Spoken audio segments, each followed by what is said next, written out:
ॐ सहना भवतु सहनौ भुनक्तु सह वीर्यं करवावहै तेजस्विनावधीतमस्तु मा विद्विषावहै। ॐ शान्ति शान्ति शान्तिः। शङ्करं शङ्कराचार्यं केशवं बादरायणं सूत्रभाष्यकृतौ वन्दे भगवन्तौ पुनः पुनः। ईश्वरो गुरुरात्मेति मूर्तिभेदविभागिने व्योमवद्व्याप्तदेहाय दक्षिणामूर्तये नमः। ॐ पार्थाय प्रतिबोधितां भगवता नारायणेन स्वयं व्यासेन ग्रथितां पुराणमुनिना मध्ये महाभारतम् अद्वैतामृतवर्षिणीं भगवतीम् अष्टादशाध्यायिनीम् अम्ब त्वामनुसन्दधामि भगवद्गीते भवद्वेषिणीम्। यं ब्रह्मा वरुणेन्द्ररुद्रमरुतः स्तुन्वन्ति दिव्यैस्तवैः वेदैः साङ्गपदक्रमोपनिषदैः गायन्ति यं सामगाः।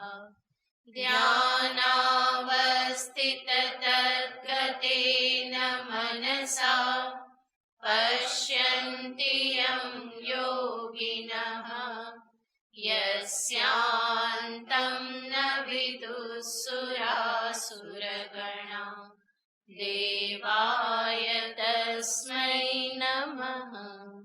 यस्यान्तं न विदुःसुरासुरगणा देवाय तस्मै नमः।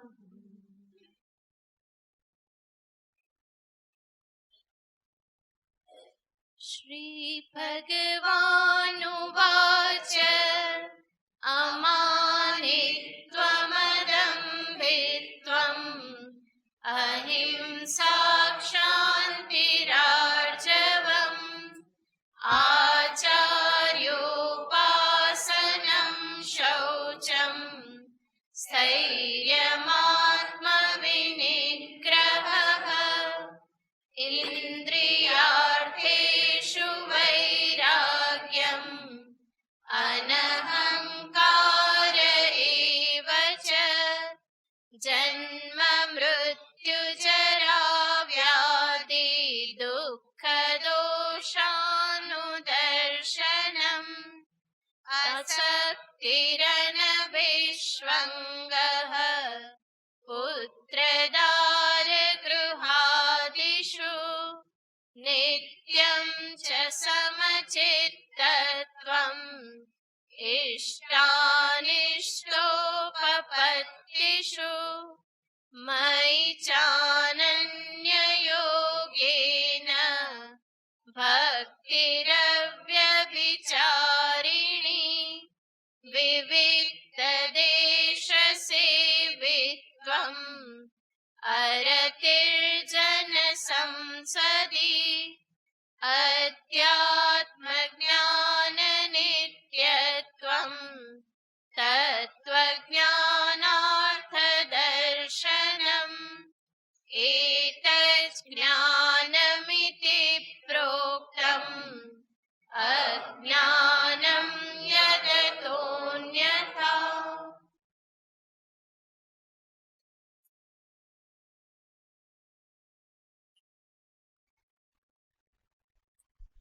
ભગવાન શ્રી કૃષ્ણચંદ્ર જ્ઞાન માટેના સાધનોનું નિરૂપણ કરે છે, જેમાં છેલ્લે દર્શાવ્યું અધ્યાત્મ જ્ઞાન નિત્યત્વમ. અધ્યાત્મ જ્ઞાન માટેના સાધનોમાં નિત્ય પ્રવૃત્તિ. અને અધ્યાત્મ જ્ઞાન માટેના સાધન કયા? ગઈ વખતે આપણે વિચાર કરેલો હતો. સર્વપ્રથમ સાધન છે શ્રવણ. શ્રવણ પણ કેવું? તો કે શ્રવણ દીર્ઘકાલ પર્યંત અને નિયમિત શ્રવણ. આવી રીતનું કરેલું શ્રવણ જે છે એ મને સ્પષ્ટ ભાન કરાવે છે કે વસ્તુતઃ જીવનનું લક્ષ્ય શું? વસ્તુતઃ શાસ્ત્ર મને શું દર્શાવવા માંગે છે? જે જ્ઞાનને હું પ્રાપ્ત કરવા માંગુ છું એ જ્ઞાનને પ્રાપ્ત કરવાનો ઉપાય શું? કયા માર્ગે ચાલું તો મારી સમસ્યાઓનું સમાધાન થાય? આ બધું શ્રવણ વગર ખ્યાલ આવતો નથી. અને શ્રવણ યાને શેનું શ્રવણ? આપણે સવારના સ્વાધ્યાયમાં પણ જોયું, શ્રુતિશિરો વાક્યમ સમાકર્ણ્યતામ. બંને પેરેલલ ચાલે છે. ત્યાં પણ શંકરાચાર્યજી મહારાજ જ્ઞાન સાધનનું નિરૂપણ કરે છે. અહીંયા ભગવાન પણ એ જ શ્રવણ મનન આદિને દર્શાવી રહ્યા છે. શ્રવણ કરવું એ પણ એક કળા છે. કેવી રીતે સાંભળવું? આપણે વિચાર કરેલો છે કે ઉપનિષદ શાસ્ત્ર એ પ્રમાણ છે. જ્ઞાન પ્રાપ્ત કરવા માટેનું એ સાધન છે. જ્ઞાન માટેના 6 પ્રમાણ કહેવામાં આવે છે. એમાં એક શબ્દને પ્રમાણ તરીકે સ્વીકારવામાં આવે છે. ઘણું બધું વ્યાવહારિક જગતનું જ્ઞાન લૌકિક શબ્દો થકી, વ્યાવહારિક જ્ઞાન થકી થાય છે. કોઈ વ્યક્તિને આપણે ઓળખતા ન હોય, બાજુમાં જ બેઠી હોય, પણ ખ્યાલ ના હોય કે આ એ જ છે, ત્યારે કોઈ કહે કે આ તો રમેશભાઈ, તો ખ્યાલ આવી જાય કે અચ્છા આ તો એ જ ભાઈ છે. તો એ જ્ઞાન કેવી રીતે થયું? શબ્દથી જ્ઞાન થયું. તો ઘણા બધા વિષયોનું જ્ઞાન શબ્દ થકી થાય છે. પરંતુ આત્મા કે બ્રહ્મ એ લૌકિક શબ્દના વિષય બનતા નથી. વ્યાવહારિક શબ્દો ત્યાં કામ લાગતા નથી. તો આત્મ વિષયમાં કેવલ શાસ્ત્રના શબ્દ જે છે એને જ પ્રમાણ કહેવામાં આવે છે. અને શાસ્ત્રમાં પ્રમાણ બુદ્ધિ હોવી એનો અર્થ શું? આપણા જ અનુભવથી શીખીએ. એનો અર્થ જેવી રીતે મને મારી આંખમાં વિશ્વાસ છે અને મને એ શ્રદ્ધા છે કે હું આંખ ખોલીશ તો મને વિષયનું ભાન થશે જ. એટલું જ નહીં, જે ભાન થયું હું માનું છું કે એ યથાર્થ ભાન થયું. એટલા માટે આપણે શબ્દ પ્રયોગ કરીએ છીએ, મેં મારી સગી આંખે જોયેલું છે. એનો અર્થ મને મારી આંખમાં કેટલો બધો વિશ્વાસ છે કે મારી આંખ મને કંઈ ખોટું બતાવે નહીં. મેં મારા કાનથી સાંભળ્યું છે. તો આ બધું શું બતાવે છે કે એ જે સાધનો જે છે એમાં મને દ્રઢ વિશ્વાસ છે. રૂપનું જ્ઞાન થવાને માટે મને આંખમાં વિશ્વાસ છે. આ ગુલાબી કલરની પિન છે, આ કાળા કલરના માઇક છે.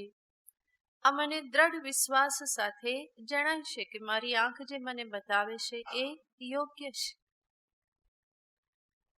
જેવો વિશ્વાસ મને મારી આંખમાં, એવો જ દ્રઢ વિશ્વાસ શાસ્ત્રના શબ્દમાં હોવો એને કહેવાય છે પ્રમાણ બુદ્ધિ હોવી.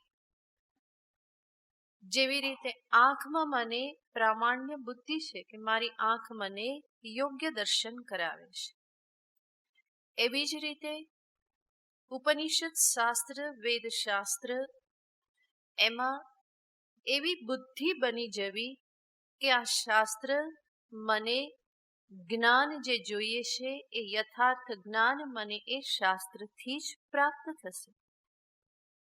જેવી મને દ્રઢ બુદ્ધિ છે કે રૂપનું, રંગનું જ્ઞાન મને આંખ જ કરાવી શકે, એવી દ્રઢ બુદ્ધિ, સમજદારી મને શાસ્ત્રના સંદર્ભમાં આવે કે આત્મ વિષયનું જ્ઞાન મને કેવલ ઉપનિષદ શાસ્ત્ર જ કરાવી શકે, તો એને કહેવામાં આવે ઉપનિષદ શાસ્ત્રમાં, વેદાંત શાસ્ત્રમાં મારી પ્રામાણ્ય બુદ્ધિ છે. એને પ્રમાણ બુદ્ધિ કે પ્રામાણ્ય બુદ્ધિ કહેવાય. યાને એની યથાર્થતામાં મને કોઈ શંકા નથી. જેવી રીતે આંખથી ક્યારેક બરાબર ન દેખાતું હોય તો આપણે એવું નથી વિચારતા કે એનું જ્ઞાન પ્રાપ્ત કરવાને માટે હું કાનનો ઉપયોગ કરી લઉં. આ મને બરાબર દેખાતું નથી તો હું શેનાથી જોઈ લઉં? કાનથી જોઈ લઉં. એવું આપણે વિચારતા નથી. આપણે ન દેખાય આંખથી તો શું કરીએ? આંખને જ વધારે યોગ્ય ઠીક કરવા માટે આપણે પ્રયત્ન કરીએ. એના ઉપર ચશ્મા ચડાવીએ, મોતિયો આવી ગયો હોય તો એ ઉતારીએ, પણ જોવાનું કામ તો કેનાથી કરીએ? આંખથી જ કરીએ. આંખમાં જે કરવાનું હોય તે કરીએ. જોવા માટે આપણે કાનનો ઉપયોગ કરતા નથી. શા માટે? દ્રઢ વિશ્વાસ છે કે કાન એના માટે ઉપયોગી નથી.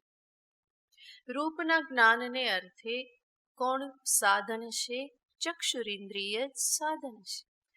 એવી રીતે દ્રઢ નિશ્ચય મારી બુદ્ધિમાં બેસી જાય કે આત્મજ્ઞાનને માટે શાસ્ત્રના શબ્દો જ સાધન છે.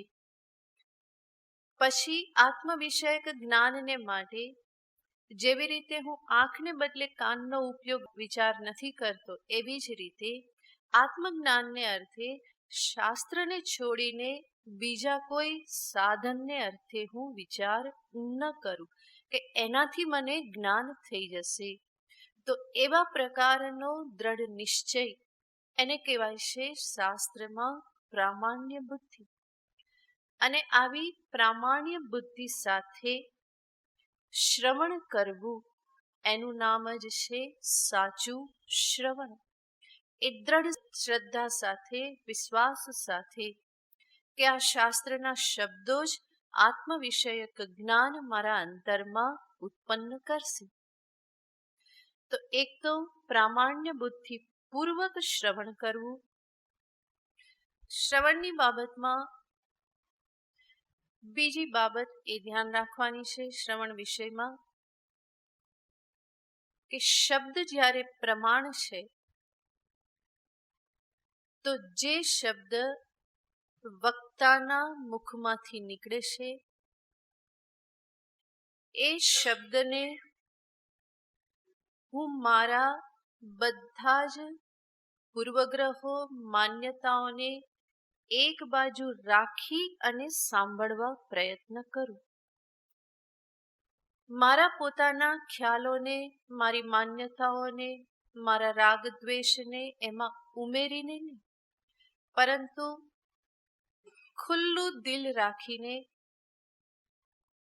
ઉદાર દિલ રાખીને જે પણ શબ્દ હું સાંભળું છું એને યથાર્થ રૂપે જ ગ્રહણ કરવા માટે પ્રયત્નશીલ રહું. આ બીજી બાબત. ત્રીજી બાબત ધ્યાનમાં રાખવાની હોય છે, મનને એકાગ્ર કરીને સાંભળવું. વેદાંત શ્રવણ એ અન્ય શ્રવણ કરતા જુદું પડે છે. અહીંયા એક એક શબ્દ જે છે એ પ્રત્યેક શબ્દ મારા અંતરમાં એક વૃત્તિ ઉત્પન્ન કરે. એક પણ શબ્દ હું જવા ન દઉં, કારણ કે વેદાંત શ્રવણ વખતે કોઈને કોઈ વિષયનું પ્રતિપાદન કરવામાં આવતું હોય છે અને એ વિષયને ક્રમે કરી ડેવલપ કરવામાં આવતો હોય. ઘણી બધી પ્રક્રિયાઓ વેદાંત શ્રવણ વખતે દર્શાવવામાં આવતી હોય. ઈશ્વર તત્વ શું છે, જગતની ઉત્પત્તિ કેવી રીતે થઈ, જીવ કોને કહેવામાં આવે, સચ્ચિત આનંદ સ્વરૂપ એ શું છે, કેવી રીતે જ્ઞાન પ્રાપ્ત થાય છે, જ્ઞાનની પ્રક્રિયા શું છે, આવા અનેક સૂક્ષ્મ વિષયોનું પ્રતિપાદન આ વેદાંત શ્રવણ વખતે કરવામાં આવતું હોય. અને એમાં જો વચ્ચેના એક બે સ્ટેપ્સ જો બધા ચૂકી જવાય તો સમસ્ત પ્રક્રિયા વેરવિખેર થઈ જાય, બુદ્ધિમાં એ ફિટ બેસે નહીં. અને એટલા માટે આવશ્યક છે વક્તા જે પણ શબ્દનું ઉચ્ચારણ કરે છે, મારી યાત્રા એ શબ્દની સાથે સાથે ચાલે. અને આ જ ફેર પડે છે કથા શ્રવણ અને વેદાંત શ્રવણ. કથા શ્રવણમાં કદાચ તમે કથા સાંભળતા સાંભળતા ભાવમાં આવી જાઓ અને આંખમાંથી આંસુ નીકળવા લાગે. એ ભાવમય અવસ્થામાં કદાચ થોડું વક્તા શું બોલે છે ના પણ સંભળાય, પણ છતાં કથા તમને ખબર છે કે હમણાં કૃષ્ણનો જન્મ થયો છે અને તમે ક્યાંક ખોવાઈ ગયા. ફરી પાછા તમે આવ્યા ત્યારે શું થાય છે, પૂતના આવી ગઈ છે અને કૃષ્ણને લઈ ગઈ છે. તો તમને ખ્યાલ છે કે વચ્ચે શું છે, કથા સાંભળેલી છે અને એટલે એટલા ભાવ વિશ્વમાં તમે ડૂબી ગયા તો કંઈ વાંધો નહીં. અને ભાવ વિશ્વમાં નહીં તો ક્યાંક બીજે પણ વિશ્વમાં ફરી આવ્યા. જરૂર એમાં વાંધો તો છે, વાંધો નહીં એવું તો નહીં કહું, કારણ કે કથા પણ એક નિયમથી જ સાંભળવાની હોય.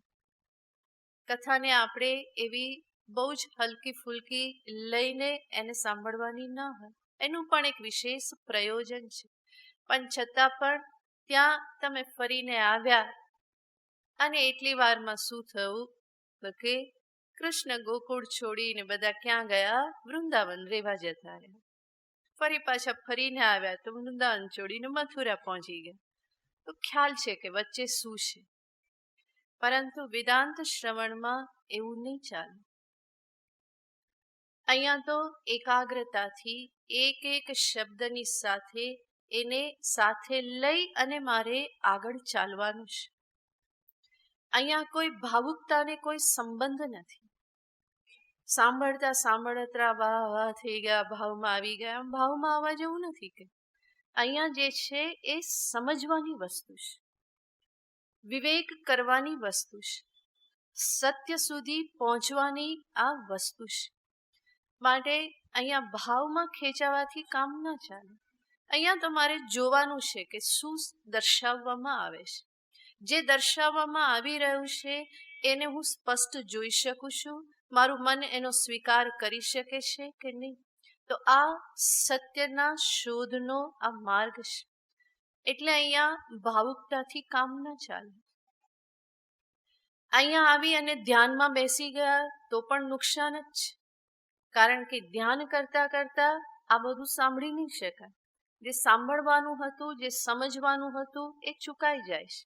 ધ્યાનનો સમય બીજો રાખવાનો હોય. અહીંયા આવીને ધ્યાનમાં બેસી ગયા તો એ તો ઘરે પણ બેસી શકાય, પરંતુ ઘરે રહીને આ સાંભળી નહીં શકાય. તો જે સત્યને મારે સમજવાનું છે એની સાથે સાથે મારે ચાલવું પડે. અહીંયા તો વક્તાના શબ્દની સાથે સાથે વક્તાની આંખમાં આંખ પુરાવી અને બરાબર એ અર્થને સમજવાની કોશિશ કરવી પડે કે શું મને કહેવા ઈચ્છી રહેલા છે. એની વિવક્ષા શું છે? વિવક્ષાયાને વક્તુર ઈચ્છા, વક્તાની જે ઈચ્છા, વક્તા અંતરમાં કઈ ઈચ્છા રાખી અને શબ્દનો પ્રયોગ કરી રહેલા છે એની એ ઈચ્છાને મારે સમજવાની કોશિશ કરવી પડે. મારી ઈચ્છાઓ, મારી માન્યતાઓ, પૂર્વગ્રહો આ બધાને એક બાજુ હટાવી અને એ કયા અર્થને બુદ્ધિમાં રાખી અને શબ્દ પ્રયોગ કરે છે, એમની બુદ્ધિમાં જે અર્થ ઉપસ્થિત છે એ જ અર્થ ઉપસ્થિત એમના શબ્દને સાંભળવાથી મારી બુદ્ધિમાં થાય એવું જો હું શ્રવણ કરું તો એ શ્રવણ કેવું કહેવાય? શ્રેષ્ઠ શ્રવણ કહેવાય. અને એવું શ્રવણ કરવું એક કળા છે. એટલા માટે જ આગળની બધી પૂર્વ તૈયારી જોઈએ. જે ભગવાને આગળ બધા સદ્ગુણો દર્શાવ્યા એ સદ્ગુણ અંતરમાં હોય, અંતર શુદ્ધ થયું હોય, એકાગ્ર સ્થિર થયું હોય, બીજા બધા વિચારોમાંથી, ખ્યાલોમાંથી, ઝંઝટોમાંથી મુક્ત થઈ અને સાંભળવા તૈયાર થયું હોય, ત્યારે આ અધ્યાત્મ જ્ઞાન જે છે એનું યોગ્ય રીતે શ્રવણ કરવું સંભવ બને છે. નહીં તો આ શ્રવણ પણ એક ટાઈમ પાસ જેવું થઈ જાય કે ચલો કથા ચાલે છે ને, પછી ભાગવત કથા કે વેદાંત કથા કંઈક બોલી રહ્યા છે, આપણે થોડું સાંભળી લઈએ, જે થોડું ઘણું કાનમાં પડ્યું તે કાન પવિત્ર થયા તે. આવી વૃત્તિથી શ્રવણ કરવામાં આવે, જરૂર થોડું પુણ્ય તો થશે, નકામું નહીં જાય, પરંતુ શ્રવણનું જે પ્રયોજન સિદ્ધ થવું જોઈએ એ પ્રયોજન સિદ્ધ થતું નથી. ભગવાન અહીંયા જે દર્શાવી રહ્યા છે અધ્યાત્મ જ્ઞાન નિત્યત્વમ, જે શ્રવણ દર્શાવી રહ્યા છે એ આ પ્રકારના શ્રવણની વાત કરવામાં આવે છે. આવું શ્રવણ ક્યાં સુધી કરવું? એનો ઉત્તર છે શ્રવણનું પ્રયોજન છે અજ્ઞાન નિવૃત્તિ. હમણાં જ આપણે જોયું આ શબ્દરૂપી પ્રમાણ જે છે એનો અહીંયા ઉપયોગ કરવામાં આવે છે. અને પ્રમાણ હંમેશા શું કરે? જ્ઞાન ઉત્પન્ન કરે એવું કહો કે અજ્ઞાન નિવૃત્ત કરે. તો ક્યાં સુધી શ્રવણ કરવાનું? જ્યાં સુધી અજ્ઞાન નિવૃત્ત ન થાય, બરાબર સમજ પાકી ન થાય ત્યાં સુધી શ્રવણ કરવાનું. એટલા માટે શાસ્ત્રકારો કહેશે કે ક્યાં સુધી આ વેદાંત ચિંતન શ્રવણ બધું કરતા રહીએ? તો ઉત્તર આપે છે આ સુક્તે રામૃતમ કાલમ નયેત વેદાંત ચિંતયા. આ સુક્તે હે અને સવારે ઉઠ્યા તે રાત્રે સુવો ત્યાં સુધી. બરાબર, એવું કરવા અમે તૈયાર, પણ કેટલા દિવસ? આ મૃતે મૃત્યુ આવે ત્યાં સુધી. આ સુક્તે રામૃતમ કાલમ નયેત વેદાંત ચિંતયા દધ્યાન નાવસરમ કિંચિત કામાદીના મનાદપી. આવું શા માટે? વેદાંત ચિંતન કરતો રે તો અંતરમાં કામ, ક્રોધ, લોભ, મોહ આ બધા દોષ જે છે એને ઉત્પન્ન થવાનો અવસર નહીં મળે. માટે કહેશે દધ્યાત નાવસરમ કિંચિત, કામાદિના મનાગપી અને જરાક પણ થોડો પણ અવસર કામ ક્રોધ લોભ આદિ વૃત્તિઓને ઉત્પન્ન થવાનો ન આપો, બલ્કિ શું કરતા રહો? નિરંતર વેદાંત ચિંતન, શ્રવણ ચિંતન મનન આ બધું નિરંતર કરતા રહો. તો સર્વપ્રથમ સાધન છે શ્રવણ, અને શ્રવણનું પ્રયોજન છે અજ્ઞાન નિવૃત્તિ. શ્રવણ તો કર્યું, પરંતુ શ્રવણ કર્યા પછી બુદ્ધિમાં ઘણી બધી શંકાઓ ઉત્પન્ન થાય છે. એટલા માટે ઘણા બધા કહેતા હોય કે ગુરુમાં અહીંયા સાંભળીએ ને આ સત્સંગ હોલમાં ત્યારે બધું સમજાઈ જાય, પણ પછી ઘરે જઈને કેટલા બધા પ્રશ્નો થાય. ફરી અહીંયા જેટલું સમજ્યા હોય એટલું ત્યાં તો ફરી બુદ્ધિમાં આવતું નથી. ઘણા બધા પ્રશ્નો થવા લાગે. તો સ્વાભાવિક છે, થવા જ જોઈએ. પ્રશ્નો થાય એ ખોટું નથી, સંશયો થવા જોઈએ. જે વિચાર કરે એને સંશય થાય, ના કરે તો સંશય ના થાય. જે શ્રવણ કર્યું છે જરૂર એના સંદર્ભમાં સંશયો થવાના છે. શા માટે સંશય થવાના? કારણ કે અહીંયા જ્યારે તમે શ્રવણ કરો છો ત્યારે અંતરમાં એક શ્રદ્ધા છે, અંતરમાં એક અનુકૂળ વાતાવરણ છે આ શબ્દોને સ્વીકાર કરવા માટે. અહીંયા તો સ્વીકાર થઈ જાય છે, પરંતુ ત્યાર પછી બુદ્ધિ જે છે કંઈક કચકચ કરવા લાગે. ત્યાં તો આવું કીધું ને મને તો આવું લાગે છે, ત્યાં તો આવું સાંભળવામાં આવ્યું ને બીજી જગ્યાએ બીજા આશ્રમમાં તો આવું કહે છે, બીજા સંપ્રદાયમાં બીજી જગ્યાએ બીજી સંસ્થાઓમાં તો આ પ્રમાણે કહેવામાં આવે છે. તો સાચું શું? આ સાચું કે પેલું સાચું? આવી રીતે બુદ્ધિમાં સંશય થાય. અને જ્યારે બુદ્ધિમાં સંશય થાય તો બુદ્ધિને હંમેશા કોઈ યુક્તિ આપી અને સમજાવવી પડે. બુદ્ધિને એવું ના કહી શકાય કે હવે આ માની લે ને, કે બુદ્ધિ નહીં માને, મન માની લે. પરંતુ બુદ્ધિ કે જે હંમેશા એક તરફ પક્ષપાતીની છે, યાને બે પક્ષ હોય તો એમાંથી કોઈ એક પક્ષમાં સ્થિર થવા માંગે છે. પરંતુ કયા પક્ષમાં સ્થિર થશે? જ્યાં એને લોજિક દેખાય, યુક્તિ દેખાય. બુદ્ધિનો સ્વભાવ જ તર્ક કરવો, યુક્તિ જોઈએ.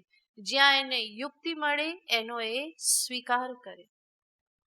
અને એટલા માટે સંશય પછી મનનરૂપી સાધન દર્શાવવામાં આવે છે કે જેમાં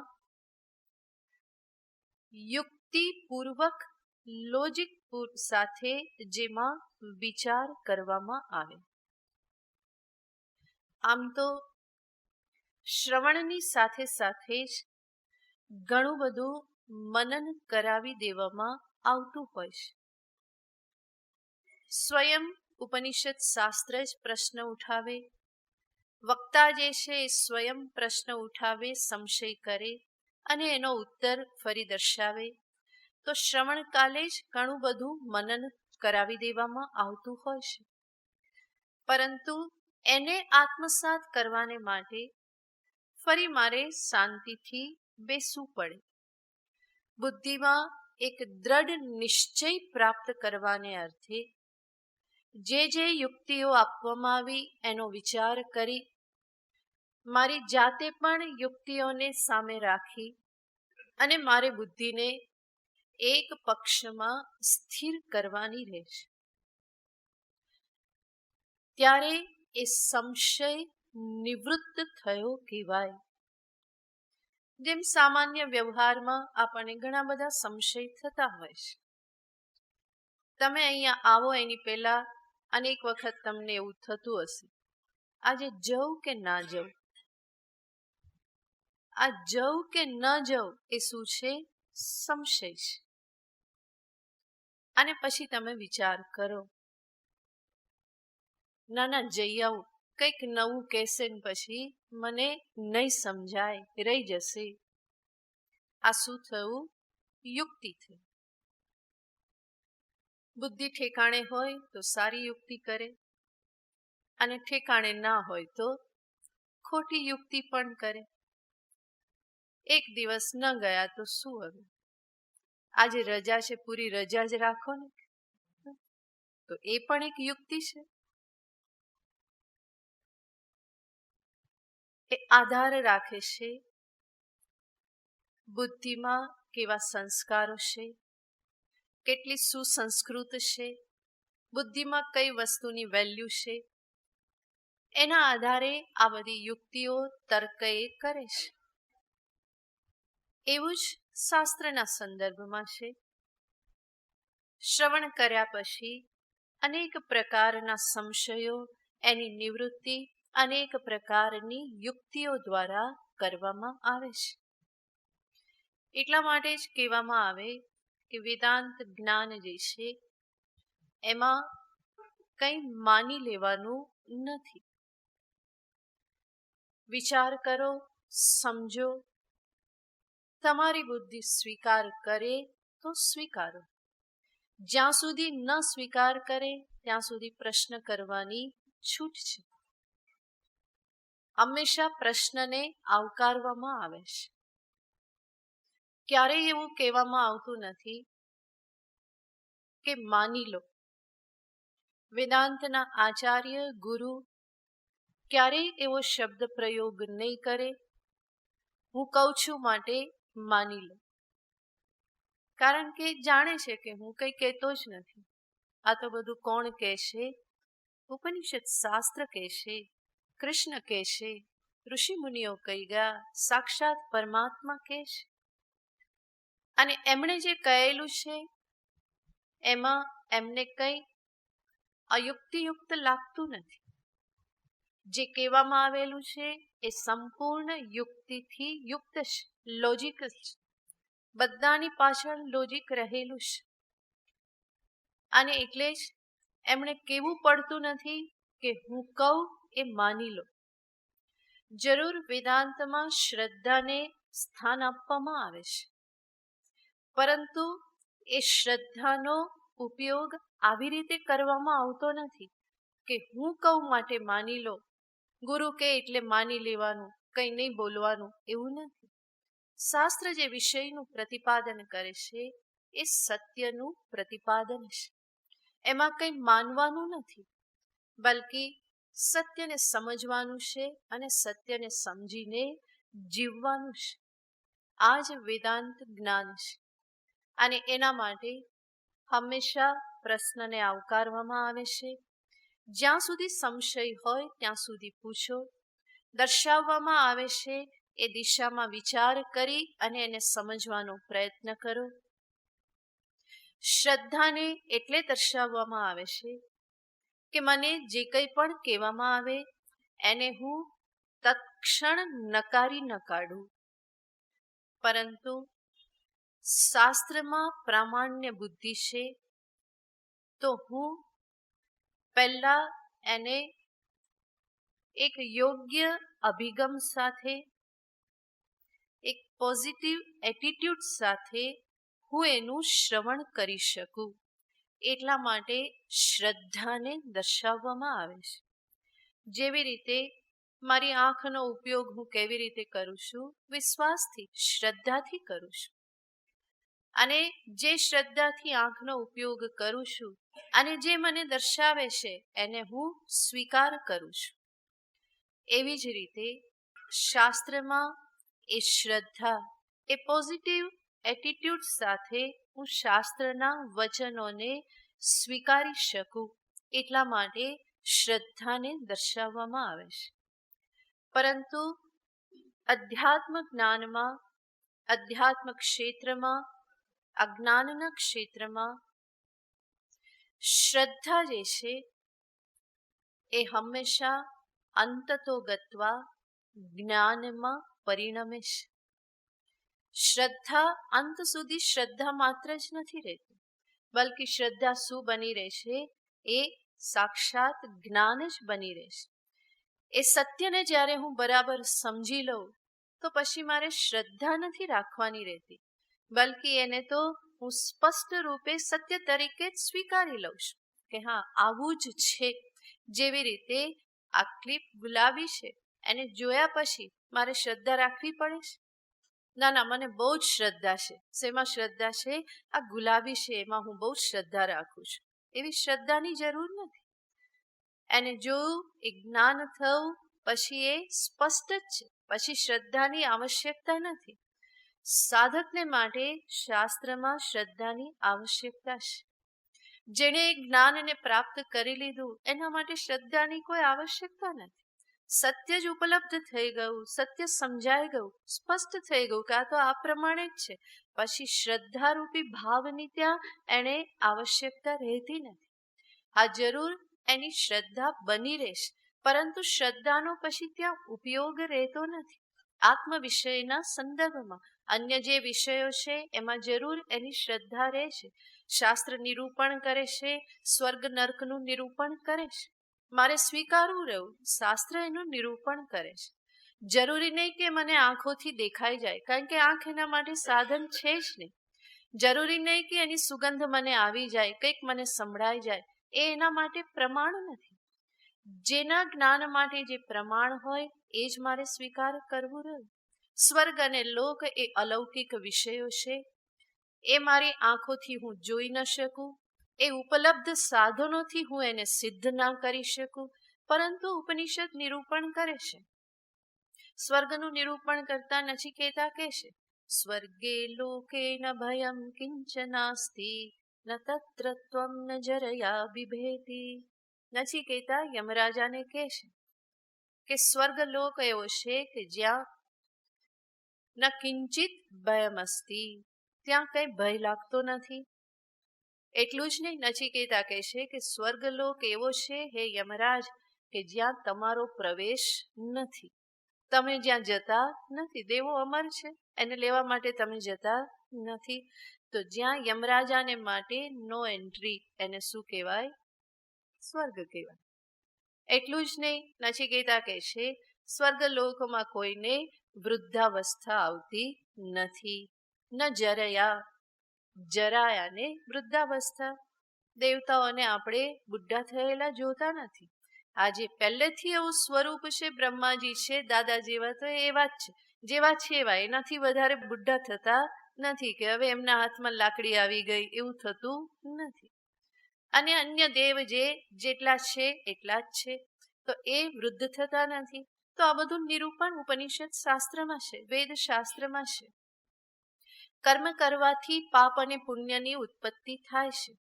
અમુક કર્મ કરવાથી અમુક કર્મફળ પ્રાપ્ત થાય છે. આ બધા વિષયો અપૌરુષેય વિષય છે, અલૌકિક વિષયો છે. એ બધામાં મારી બુદ્ધિ કામ ન કરે, મારી ઇન્દ્રિયો ત્યાં કામ ના લાગે. એ ઇન્દ્રિયોનું ક્ષેત્ર નથી, મારી બુદ્ધિનું ક્ષેત્ર નથી. અને એટલા માટે હું એવો આગ્રહ ના રાખી શકું કે સ્વર્ગલોક મને ક્યાંક દેખાય તો જ હું એને માનું.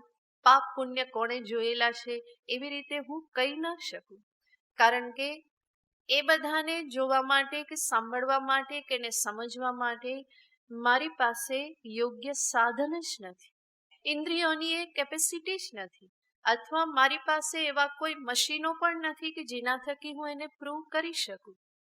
સ્વર્ગ અને નરક આપણે કહી દઈએ કે એવું કંઈ છે નહીં, પરંતુ આપણે કેટલું જોયું, કેટલું બ્રહ્માંડ આપણે ખૂંદી વળ્યા કે આપણને ખબર પડી જાય કે એવું કંઈ છે નહીં.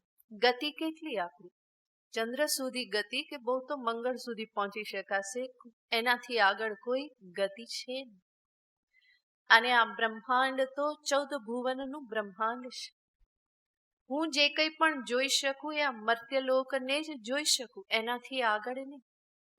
તો મારે સ્વીકાર કરવું રહ્યું કે શાસ્ત્ર આ પ્રમાણે દર્શાવે છે, તો એ જરૂર હોય. એ મારી બુદ્ધિનો વિષય નથી. સ્વયં કૃષ્ણ ગીતામાં કહેશે કર્મના સંદર્ભમાં ગહના કર્મણો ગતિ. કર્મની ગતિ ગહન છે અર્જુન, એ કોઈ જીવની બુદ્ધિમાં આવી ન શકે. એ ઈશ્વર દ્વારા ઘડાયેલા નિયમો છે કે આ કર્મનું આવું ફળ પ્રાપ્ત થાય, આ કર્મનું આવું ફળ પ્રાપ્ત થાય. કર્મફળના સિદ્ધાંતનો ઘડનારો ઈશ્વર છે, હું એનો ઘડનારો નથી. અને એ બધા જ સૂક્ષ્મ વિષયો છે, નિત્ય પરોક્ષ વિષય છે. એ ક્યારેય પણ મારી ઇન્દ્રિયની સામે આવી શકે નહીં, ઇન્દ્રિયથી ઉપલબ્ધ થઈ શકે નહીં. છે એવું ન કહો, નથી એવું પણ કહી શકાય એવું નથી. અને એટલા માટે ત્યાં શ્રદ્ધા જ કામ લાગે. શાસ્ત્ર કહેશે તો એ બધાને માનવું રહ્યું. તો એ બધા વિષયોમાં શ્રદ્ધાનો ઉપયોગ છે. આત્મ વિષયના સંદર્ભમાં શ્રવણ કાલે શ્રદ્ધાનો ઉપયોગ છે, જેથી કરીને જે મને કહેવામાં આવે છે એને હું સહજ રીતે એને સાંભળી શકું, સ્વીકારી શકું. મારા બધા ખોટા ખ્યાલો મારા શ્રવણ કરેલા શબ્દને વચ્ચે રોકી ના દે, એને હૃદય સુધી પહોંચતા વચ્ચે કોઈ પ્રતિબંધ ઊભા ન કરે. એટલા માટે શ્રદ્ધાનો ઉપયોગ છે. અને જેને શ્રદ્ધાપૂર્વક સાંભળ્યું એ જ્યારે એકદમ સ્પષ્ટ થઈ જાય તો એ શું બની રહેશે? જ્ઞાન બની રહેશે. અહીંયા શ્રદ્ધા અંતે જ્ઞાનમાં પરિણમિત થઈ જાય છે. તો શ્રદ્ધાનું સ્થાન વેદાંતમાં, અધ્યાત્મમાં જરૂર છે. પરંતુ એ શ્રદ્ધાને એવી રીતે લેવામાં નથી આવતી કે શ્રદ્ધા રાખો, ચૂપચાપ સાંભળો, જે કહેવામાં આવે એને માની લો, કંઈ પૂછવાનું નહીં, પ્રશ્ન નહીં કરવાના, એવું કહેવામાં આવતું નથી. શ્રદ્ધાને પણ સ્થાન છે અને પ્રશ્નને પણ એટલા જ આવકારવામાં આવે છે. શ્રદ્ધાનું પણ મહત્વનું સ્થાન છે અને બુદ્ધિનો ભારોભાર આદર કરવામાં આવે છે. અને આવું કોમ્બિનેશન બીજે ક્યાંય જોવા ના મળે. વેદાંત શાસ્ત્ર જ આવી રીતે આપણને આ બતાવે છે. શ્રદ્ધાને પણ સ્થાન આપે અને સમજદારીને પણ એટલું જ સ્થાન આપે. નહીં તો સામાન્ય રીતે બેમાંથી એક હોય. શ્રદ્ધા વદ્ધા કંઈ નહીં રાખવાની કે બસ અહીંયા તો બુદ્ધિ જ ચલાવો, બીજું કંઈ નહીં. અને નહીં તો બીજા કે બુદ્ધિને બંધ રાખો, શ્રદ્ધાથી સાંભળો, જે કહેવામાં આવે છે એને માની લો, બસ. આવી રીતે નહીં. આ બંનેનો અહીંયા સમન્વય કરવામાં આવે છે. ભગવાન સ્વયં ગીતામાં કહેશે 17મા અધ્યાયમાં, શ્રદ્ધામયોયમ પુરુષ. આ પુરુષ શ્રદ્ધામય છે, જીવ શ્રદ્ધાથી ભરેલો છે. તો એની શ્રદ્ધાનો પણ આદર કરવો જોઈએ. અને સાથે સાથે એને બુદ્ધિ પણ આપવામાં આવેલી છે, સમજદારીનો પણ આદર કરવો જોઈએ.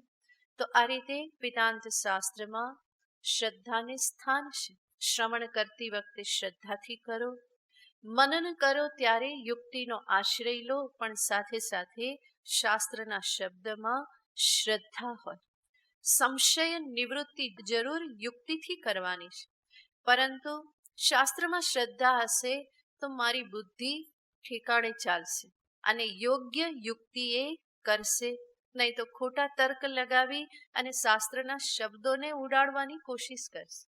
તો એવું ન થાય એટલા માટે લોજિકનો ઉપયોગ કરો અને અંતરના એક ખૂણામાં શાસ્ત્ર માટેની શ્રદ્ધાને પણ જાળવી રાખો. શ્રદ્ધા સહિત યુક્તિનો પ્રયોગ કરો તો સત્યને પામી શકાય. શ્રવણ અને મનન કહેવામાં આવે, જે યુક્તિપૂર્વક વિચાર કરવામાં આવે છે. એ મનનનું પ્રયોજન છે સંશયોની નિવૃત્તિ. શ્રવણથી સત્યને જાણ્યું, મનનથી એના સંદર્ભના સંશયોની નિવૃત્તિ કરી. હજુ પણ એક ત્રીજી બાબત છૂટી જાય છે. આપણે જાણતા હોઈએ, કોઈ સંશય ન હોય અને છતાં પણ એવી રીતે જીવાતું ના હોય. એનું આચરણ ના થતું હોય, અને એમાં મુખ્ય કારણ શું હોય? આપણા પૂર્વના સંસ્કારો.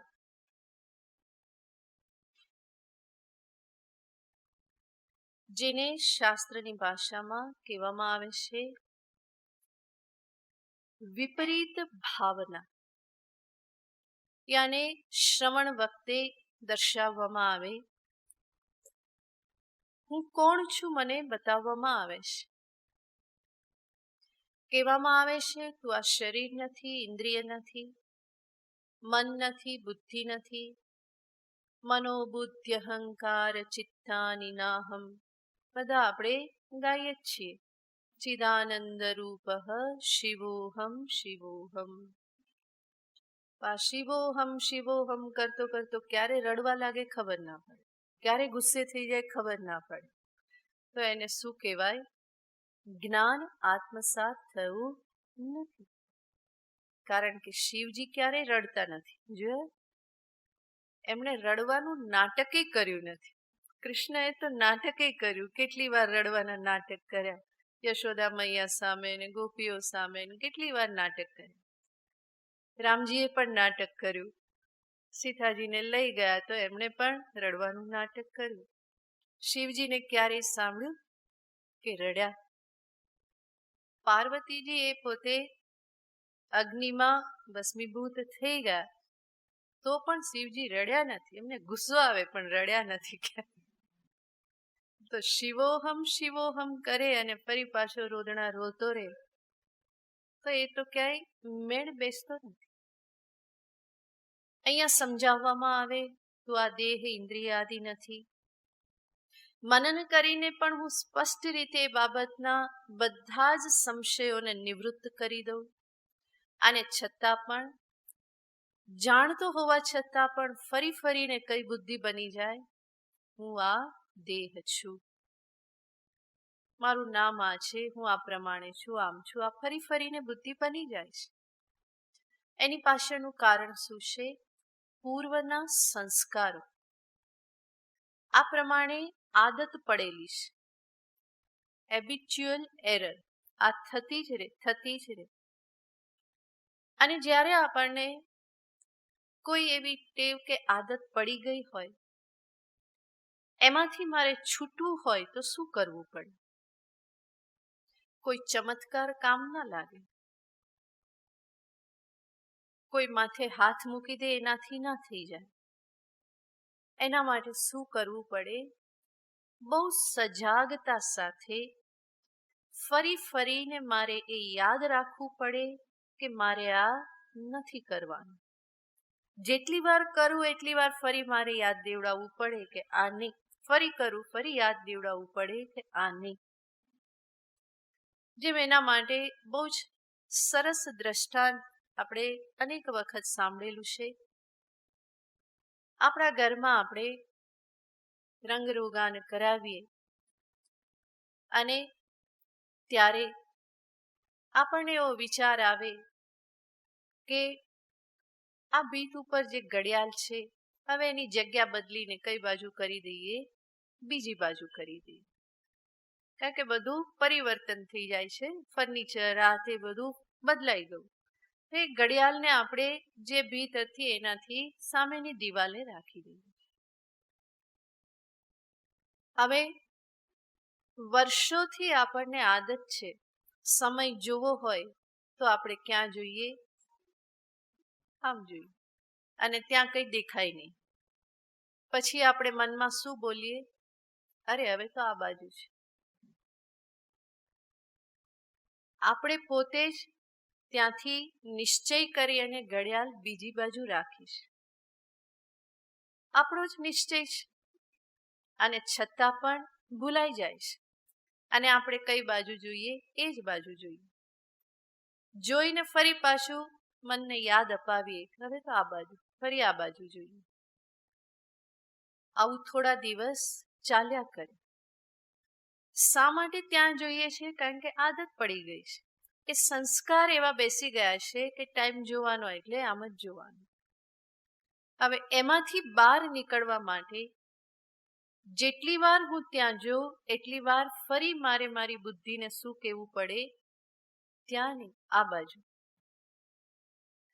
પછી ધીમે ધીમે શું થશે, જોવાનું સંકલ્પ થાય, જરાક આમ ડોકું જાય ને તરત આમ જતું રહેશે.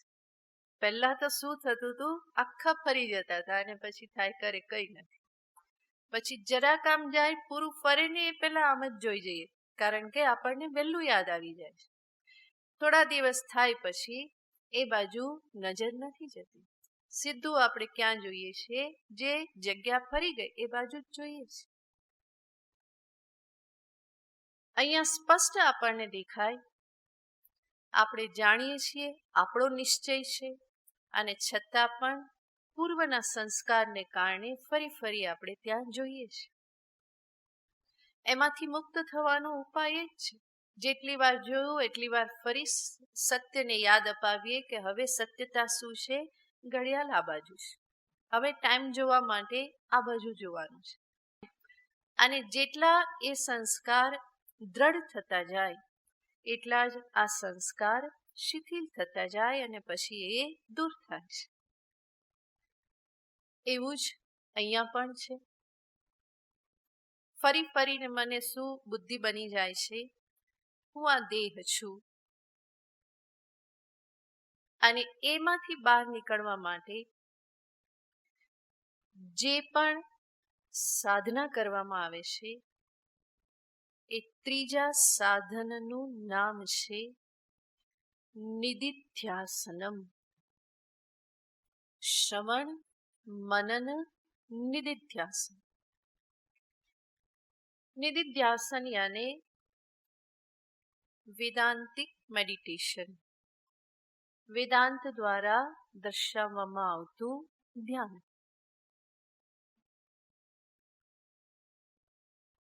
નિદિધ્યાસનમ ધ્યાનનું જ એક સ્વરૂપ છે કે જ્યાં હવે મારે સંપૂર્ણ અંતર્મુખ થઈ બીજા બધા આલંબનોને છોડી શાંતિથી સ્થિર થઈ આ સત્યને ફરી ફરી જોવાનો પ્રયત્ન કરવાનો છે. મારું જ સત્ય સ્વરૂપ જે છે એને મારે ફરી ફરીને યાદ કરવાનું છે. શિવોહમ શિવોહમ બ્રહ્મૈવાસ્મિ. આ નિદિધ્યાસનનું સ્વરૂપ છે કે જેનાથી વિપરીત સંસ્કારો જે બધા ભરાયેલા છે એ શિથિલ થતા જાય અને સત્યના સંસ્કાર જે છે એ બધા દ્રઢ થતા જાય. વ્યવહારમાં જેવી રીતે આદત છોડવાનો જે ઉપાય, એ જ ઉપાય અધ્યાત્મમાં આ આદત છોડવાનો છે. તો એ ત્રીજું સાધન છે નિદિધ્યાસન. શ્રવણ મનન નિદિધ્યાસન. સર્વપ્રથમ શ્રવણ, શ્રવણની સાથે સાથે મનન ચાલે, અને શ્રવણ મનન જેમ જેમ દ્રઢ થતા જાય, સ્પષ્ટ થતા જાય, એમ એમ પછી નિદિધ્યાસનમાં પ્રવૃત્તિ થતી જાય. તો આ ત્રણ સાધનને નિરંતર કરતા રહેવું, એને શંકરાચાર્યજી મહારાજ કહે છે અધ્યાત્મ જ્ઞાન નિત્યત્વમ. આના જ વિશે વિસ્તૃત વિચાર સાધન પંચકમમાં સવારે જ આવવાનો છે. બંને સાથે સાથે જ ચાલે છે. અત્યારે બધું કહી દઉં તો સવારે કહેવાનું કઈ ના રહે. તો શ્રવણ મનન અને નિદિધ્યાસન એવું નથી, પણ ત્યાં વધારે ડિટેલ્સ વિચાર ત્યાં છે. ભગવાન શંકરાચાર્યજી વિસ્તૃત રૂપે ત્યાં સોપાનોનું નિરૂપણ કરે છે. ગીતાજીમાં આવતું જ રહેવાનું છે અધ્યાત્મ જ્ઞાન નિત્યત્વમ. હવે સ્વાભાવિક પ્રશ્ન થાય કે ભગવાને આ નિત્યત્વ કીધું ને એ બહુ તકલીફ વાળું છે. ક્યારેક ક્યારેક કરી લઈએ તો વાંધો નહીં. એમાં શ્રવણ તો થઈ જાય, સોમવાર, શુક્રવાર, રવિવાર, ગુરુવાર શ્રવણ તો થઈ જાય. મનન ક્યારેક ક્યારેક થઈ જાય, ખાસ કરીને જ્યારે પ્રશ્ન પૂછવાના હોય ગુરુમાં ત્યારે થઈ જાય. તો મનન પણ ક્યારેક થઈ જાય.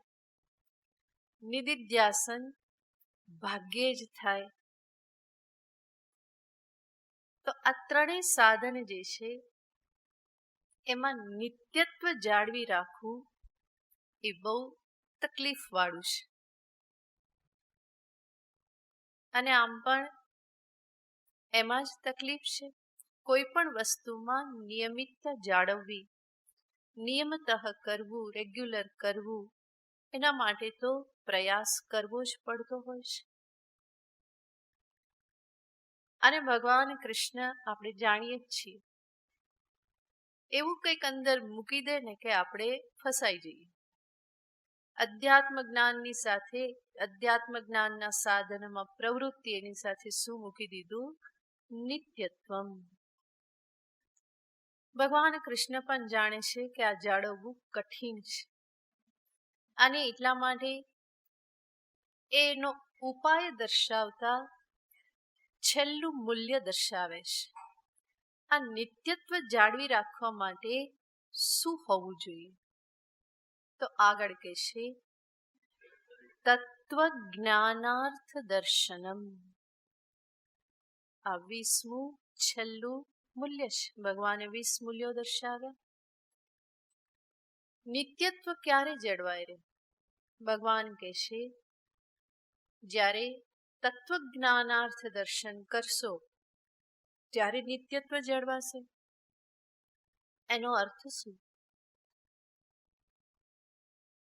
તત્વ જ્ઞાનાર્થ, તત્વ જ્ઞાનનો અર્થ, અર્થ શબ્દનો અર્થ અહીંયા થાય છે પ્રયોજન. આપણી ભાષામાં, અસલ ગુજરાતી ભાષામાં કહીએ તો મને શું મળે એનો વિચાર હું કરું. ગાંધીનગરમાં તો બહુ સહેલું, આ વિચાર બધા બહુ કરતા હોય. કંઈ પણ કામ કરતા પહેલા શું વિચાર કરે? આમાં મને શું મળે? તો એ જ વિચાર અહીંયા પણ કરવાનો છે. આટલું બધું તમે કોશો ક્યાંથી શરૂ કર્યું? અમાનિત્વમ, અદંભિત્વમ, અહિંસા, ક્ષાંતિ, કેટલું બધું કરવાનું કીધું. અને છેલ્લે તો હદ કરી નાખી. અધ્યાત્મ જ્ઞાન નિત્યત્વમ, વિવિક્ત દેશ સેવિત્વમ, આ બધું કરવાનું. એ કર્યા પછી મળે શું? હાથમાં શું આવે? એ તો વિચાર કરવો જ રહ્યો. સ્વાભાવિક છે. પ્રયોજનમ અનુદ્દિશ્ય મંદોપી ન પ્રવર્તતે. કોઈ પ્રયોજનને સામે રાખ્યા વગર મંદ બુદ્ધિ વાળો પણ પ્રવૃત્ત થતો નથી. તો આટલું બધું જ્યારે કરવાનું હોય, જ્યાં જીવન સમર્પિત કરવાની વાત આવે છે, તો સ્વાભાવિક જ છે કે મારે વિચાર કરવો રહ્યો કે આનાથી મને શું લાભ થાય, શું પ્રયોજન, પ્રયોજન કો, લાભ કો, મને શું મળે. અને આપણી ગુજરાતીમાં પ્રસિદ્ધ કહેવત છે, લાલો લાભ વગર લોટે નહીં. એટલે ભગવાન અહીંયા કહે છે કે આ લાભને જોતા રહો. તત્વ જ્ઞાનથી શું પ્રાપ્ત થશે, શું લાભ થશે, તત્વ જ્ઞાનનું પ્રયોજન શું, એનું નિરંતર દર્શન કરતા રહેશું, એનું નિરંતર સ્મરણ કરતા રહેશું. તો અધ્યાત્મ જ્ઞાન સાધનમાં નિરંતર પ્રવૃત્તિ બની રહેશે. જેવી રીતે વિદ્યાર્થી ભણે છે, એની સામે એક ટાર્ગેટ છે આટલા પર્સન્ટેજ લાવવા છે, પણ એનું પ્રયોજન શું? એ જાણે છે કે આટલા પર્સન્ટેજ આવે તો આમાં એડમિશન મળશે, એ પ્રયોજન છે. અને એને સામે રાખીને એ રાત દિવસ એની પાછળ લાગી રહેશે. એનું નૈરંતર્ય જે છે એ જળવાઈ રહેશે. સામે કંઈક પ્રયોજન દેખાય છે. એવી જ રીતે અધ્યાત્મ સાધનામાં નિરંતર પ્રવૃત્તિ ત્યારે સંભવ બને જ્યારે એ અધ્યાત્મ સાધનાથી જે લાભ થવાનો છે એને હું સમજું અને એને નિરંતર સ્મરણમાં રાખું. એને ભગવાન અહીંયા કહેશે તત્વ જ્ઞાનાર્થ તત્વ જ્ઞાનસ્ય અર્થ પ્રયોજનમ. તત્વજ્ઞાનસ્ય પ્રયોજનસ્ય દર્શનમ. તત્વજ્ઞાનના પ્રયોજનનું નિરંતર દર્શન કરું, એને સામે રાખવું.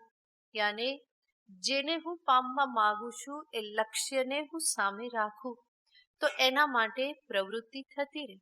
કે જે લક્ષ્ય સિદ્ધિમાં મને દેખાય છે કે આમાં જ મને લાભ છે, આમાં મારી સમસ્યાનું સમાધાન છે, આમાં જ મારું કલ્યાણ છે, એવું જ્યારે મને દેખાય તો એમાં મારી પ્રવૃત્તિ જે છે એ સહજ રીતે અને નિરંતર પ્રવૃત્તિ થાય. તત્વજ્ઞાનથી થતો જે લાભ છે એને ભગવાન કૃષ્ણ કહેશે એનાથી શ્રેષ્ઠ બીજો કોઈ લાભ નથી. આત્મલાભાત ન પરમ લાભ.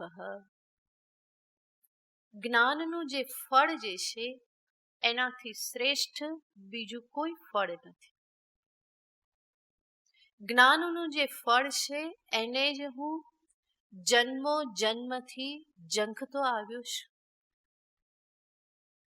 જેની જન્મો જન્મથી પ્યાસ છે, ઝંખના છે, એ આનાથી જ પૂરી થવાની છે એવો મને ખ્યાલ આવી જાય અને એ મને જો સ્મરણમાં રહે તો નિરંતર એમાં પ્રવૃત્તિ થાય.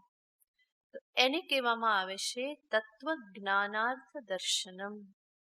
શું લાભ છે, કેવી રીતે, પછી વિચાર કરીએ. ઓમ પૂર્ણમદ પૂર્ણમિદં પૂર્ણાત પૂર્ણમુદચ્યતે પૂર્ણસ્ય પૂર્ણમાદાય પૂર્ણમેવાવશિષ્યતે. ઓમ શાંતિ શાંતિ શાંતિ. હરિ ઓમ. શ્રી ગુરુભ્યો નમઃ. હરિ ઓમ.